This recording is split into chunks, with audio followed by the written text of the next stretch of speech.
Ang kwentong ito ay katangisip lamang ng mayakda. Ano man ang pagkakahalintulad sa pangalan, palabas, lugar at obra nino man ay hindi po sinasadya.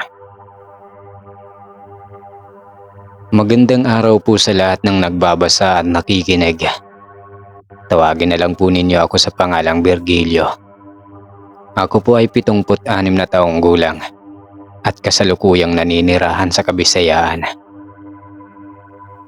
51 taon na ang nakararaan nang makaengkwentro ako ng hindi pangkaraniwang tao sa tapat mismo ng aming bahay. Maligno.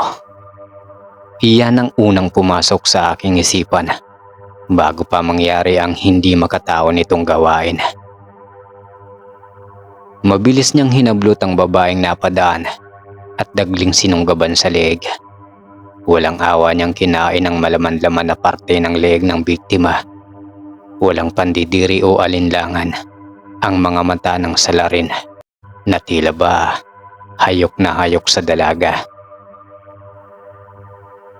Halos napatakip ako ng bibig habang nakadungaw sa bintana. Naghalo ang takot at kaba ko. Gusto ko sanang sumigaw subalit umurong ang aking dila at nanlaki ang mga mata sa nakita. Nanginig at nagtayuan ang balahibo ko sa katawan. Bigla kasing lumitaw sa likuran ng nilalang ang napakalapad na pakpak na may matulis at matalas na parang kuko sa magkabilang dulo. Kumapal rin ang kaninang itim niyang balat hanggang matakpan ang buo niyang katawan ng makapal na abong balahibo. Ilang saglit pa, bigla siyang napalingon kung saan ako nakadungaw. Mabuti na lang at nagsalita ang aking ina. Napaatras ako sa bintana. Dahilan at hindi ako nakita ng nakakatakot na nilalang sa labas. Virgilio, napakalamig ng hangin. Isara mo na ang bintana at bumalik na sa pagtulog. O bakit parang takot na takot ka dyan, Virgilio? Narinig mo ba ako? Isara mo na ang bintana at nilalamig na ako. Kinabukasan, halos lamunin ako ng hilakbot nang makita ang bangkay ng babae sa loob ng aming bakuran. Kaunti na lang ay laylay na ang kanyang ulo at maaabot na ang balikat. Nakadilat pa ang magkabila niyang mata na para bang nakatingin sa bintana kung saan ko siya huling nakitang buhay kinagabihan. Hindi ako makapagkwento. Pinangunahan ako ng takot na baka kami ang pagbintangan sa nangyari. Nanahimik na lang ako at sinarili ang nakatatakot na bangungot na habang buhay kong dadalhin. Labis-labis na pagkabahala ang naramdaman ng aking ina araw-araw dahil sa pangyayari. Hindi siya makapaniwala na ganoon na lang ang bubulaga sa maganda niyang gising. Gulagulanit kasi ang katawan ng babae. 25 taong gulang ako nang pasanin ko ang hilakbot na akala ko ay isang beses lang mangyayari. Akala ko ay una at huling sandali na sa buhay ko na makakakita ako ng hindi makataong gawain. At ang salarin ay isang nakatatakot na tao. Isang tao na kayang magwangis bilang nakakatakot. Mabangis at kakaibang nilalang. Wala akong ideya kung anong klaseng halimaw ba ang pumapaslang. Puro bata at mga kababaihan sa amin ang palagi niyang binibiktima. Isang araw, habang ako ay naglalakad pa uwi, nakasalubong ko ang matandang lalaki na may kataasan. Kutis kalamansi ngunit papiyok-piyok ito kung maglakad. Hindi pa siguro umabot ng 10 hakbang ang inilagpas ko sa kanya nang makarinig ako ng sigaw na pagsaklolo. At kung hindi ako nagkakamali, babae ang sumisigaw. Agad akong napalingon sa likuran ko at doon ko napagtanto na tila bula kong naglaho ang misteryosong matanda. Padayon pa rin sa pagsigaw ang babae. Hingal na sumisigaw na palagay ko ay matuli ng pagtakbo sa kawalan. Ilang sandali pa, nakarinig ako ng pagkaluskos malapit sa aking kinatatayuan. Nakoryos ako, kaya napilitan akong puntahan ang pinagbula ng paghiyaw. Nagmamadali pa akong maglakad habang palingalinga sa paligid. Humina na kasi ang boses ng babae. "Tulong! Tulungan niyo ko!" Habang papalapit ako sa pinagmumula ng boses, ay siya namang pagtahimik na makulimlim na kagubatan. Ilang saglit pa, natanaw ko muli ang nakatatakot na nilalang. Nilalamutak nito ang tiya ng babae habang unti-unting nawawala ng boses. Huminto ako mula sa malaking puno. Takot akong napaatras. Maya-maya pa, may humablot sa akin. Tinakip niya ang palad niya sa bibig ko habang hinihila ako palayo sa nakatatakot na nilalang. Nang makalayo na kami, may kung ano siyang kinuha sa kanyang bulsa. Abo na dagli niyang inihipan sa harap ko. Sa halip na mapasigaw pa ako, ay unti-unti akong nakaramdam ng panghihina. Nahihilo ako at nawawala ng malay. Ilang saglit pa, bumagsak ako at naging blanko ang paningin. "Takbo, inay. Iligtas mo ang sarili mo." "Anak, hindi kita maaring iwan rito. Ikaw na lang ang pamilya ko." "Nay, pakiusap. Umalis ka na. Ikaw ang pakay ng halimaw. Iwan mo na ako, Nay. Gagawin ko ang lahat para mapigilan siya. Sige na, tumakas ka na po." Iho, gumising ka." Napabalikwas ako ng bangon at pawis na pawis. Hawak-hawak ng lalaki ang puting kandila sa aking harapan habang nag-aalala ang mga matang naluluha. Nakasuot siya ng puting damit at kulay asul na pandong sa kanyang ulo. Nasaan ako? Anong ginawa mo sa akin?" "Inilayo kita sa kagubatan, iho. Alam kong nakita mo rin ang mga nakapangingilabot na kaganapan sa kakahuyan. Sinabuyan kita ng dinurog na halamang gamot para makatulog ka at mailigtas mula sa kapahamakan. Inumin mo ito at siguradong gagaan ang pakiramdam mo." Sino po kayo? Huwag kang lalapit. "Ako si Lazaro. Isa akong helbularyo sa bayan na to."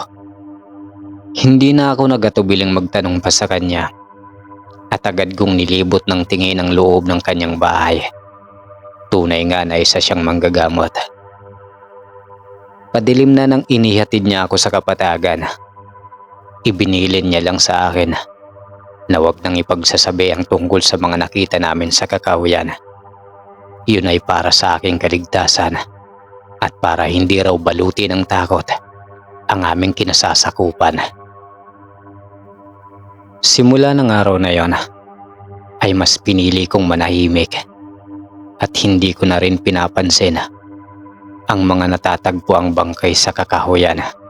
Kahit alam ko kung sino ang may kagagawan, wala rin kasing saysay kung magkukwento pa ako. Tiyak na pagtatawanan lang ako o hindi kaya ay mapagbibintangan. Hanggang dumating ang araw na hindi nakayanin ng konsensya ko ang mga nangyayari. Isa-isa na kasing nagluluksa ang mga taga-baryo ko. Kinokonsensya ako ng aking isip kung tama ba na maging bulag ako at pipi sa mga nalalaman ko.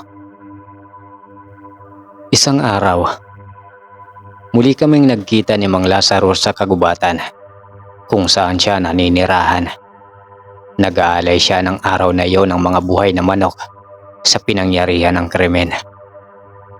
Habang umuusok ang mga bulok na dahon na inilagay niya sa bakya, nadinig ko pa ang pagusal niya. Hindi iyon malinaw para sa akin. Pero ang alam ko, nakakapangilabot ang binibigkas niya. Kunin mo ang mga pulang kandila sa loob ng maliit na bayong iho. Siklaban mo at ipalibot mo sa bahaging ito. Agad ko naman siyang sinunod na para bang may gagawin kaming ritual. Hindi ko alam at maintindihan kung paano niya ako napansin na dumating. Para saan po ito, Tatang? Ipaliliwanag ko sa iyo ang lahat mamaya. Maiging tapusin ko muna ang pag-aalay bago pa tayo abutan ng takip silim sa lugar na ito. Habang binabasa niya ang libretang hawak, ay siya namang palingalinga ako sa paligid. Pakiramdam ko, nalikom ng puting usok ang mga kaluluwa ng mga taong nasawi sa kakahuyan. Dinapuan na rin ako ng takot at kakaibang pakiramdam na minsan ko lang naramdaman. Gustong-gusto ko nang bitawan ang hawak kong pulang kandila at tumakbo na palayo sa lugar. Subalit, parang nakabao ng mga paa ko sa lupa. Wala akong nagawa kundi ang panuorin ang nakatatakot na dasal ni Mang Lazaro. Habang sariwa sa mga mata ko ang paglitaw ng itim na usok at mga ligaw na kaluluwa sa pagitan ng paglinog ng mga pulang kandila. Ipikit mo ang mga mata mo, iho. Darating din ang araw na makasasanayan mo na ang mga nakikita mo na hindi nakikita ng iba. Sa ngayon, tibayan mo ang iyong damdamin. Tatagan mo ang loob mo dahil hindi tayo sigurado kung ilan pang buhay ang kukunin ng aswang bago ko siya mapatay. Hindi na ako nagsalita pa at pumikit agad ng mariin habang pinakinggan ko na lang ang mga sinasabi niya habang nararamdaman ko ang pagdampi sa akin ng mga espiritu. Matapos ang pag-aalay, dinala ako ni Mang Lazaro sa kuweba na natatabunan ng nagtataasang talahib. Aniya, sisimula na natin ang pag-iipo ng halamang gamot at pagkakalat ng mga patibong. Panahon na para tugisin at puksain ang kasamaan ng aswang. 2 linggo akong pagod sa paghahanda. Puyat at gutom ang pinaghandaan namin ni Mang Lazaro. Mas inisip namin ang kapakanan ng mga taong masasawi kung hihinto kami sa paghahanda. Makalipas ang 1 buwang karpyo, nakahanda na ang mga patibong at naikalat na rin namin ang mga pangontra. Bawat bahay-bahay ay may kanya-kanyang panapat sa aswang. Tuloy pa rin ang mga sandaling iyon ang pagbabantay ng mga tanod at pulis sa gabi. Masiguro lang ang kaligtasan ng mga mamamayan naming babae. Aswang! Malakas na sigaw ng isang lalaki mula sa kakahuyan. Napukaw ang atensyon ng lahat at dagling binaybay ang lugar kung saan ang galing ang pagsigaw. Nakarating kami sa trusuhan subalit wala kaming ni isang naabutan kundi ang pag-ambo ng pula mula sa kalangitan. Ilang saglit pa, isang malaking bagay at duguan ang nahulog mula sa harapan namin. Isang tanod na lalaki na winakasan ng buhay mula sa himpapawid. Sabay-sabay kaming napatingin sa itaas at malinaw na nasaksihan ang paglipad ng aswang palayo. Mga kasama, habulin ang aswang!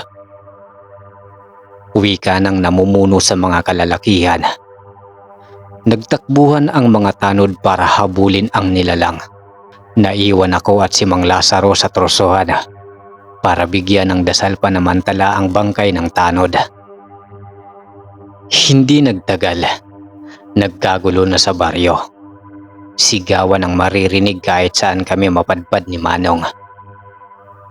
Huwag kayong lalabas ng mga tahanan ninyo. Mas ligtas kayo sa loob.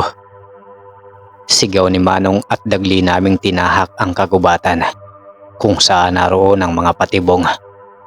Iyo, magpapanggap akong babae. Alam mo na ang gagawin kapag dumating ang kalaban. Aniya at matapang na isinuot ang damit pang babae. Saka siya nagsisigaw ng saklolo. Nagtago lang ako sa malaking puno habang nakikiramdam sa kung anumang pwedeng mangyari. Handa na akong sumugal. Maligtas ko lang ang mga kabaryo ko. Anak? Virgilio, anak, nasaan ka ba? Bigla na lang nagsitayuan ang balahibo ko nang makita si inay na naglalakad. Hinahanap niya ako. Hindi ko mawari ang magiging kilos ko. Hindi ko pwedeng pabayaan si inay na mahuli ng aswang, kaya nagmadali akong tumakbo para iligtas siya. Naabutan ko siya at agad rin kaming nagtago sa malaking bato nang makarinig ako ng pagwagaswas sa himpapawid. Ano bang ginagawa mo rito, Virgilio? Pinag-aalala mo akong bata ka. Nay, wag po kayong maingay. Baka marinig kayo ng aswang. Mula sa harap ni Mang Lazaro, nakangiting bumaba ang nakatatakot na nilalang. Biglang pumasok ang mga pakpak niya sa kanyang likuran at nag-anyong lalaki. Hindi ko maipinta ang kanyang itsura, kasing kulay niya kasi ang gabi at kumikintab ang kutis na nasisilayan ng buwan. Inay, dito lang po kayo. Babae ang target ng aswang na yon.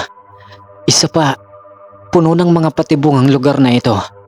Kaya pakiusap po, kahit na anong mangyari, wag na wag po kayong aalis dito. Gagawin po namin ni Manong ang lahat para mapatay ang aswang. Dito lang po kayo, inay. Babalikan ko po kayo.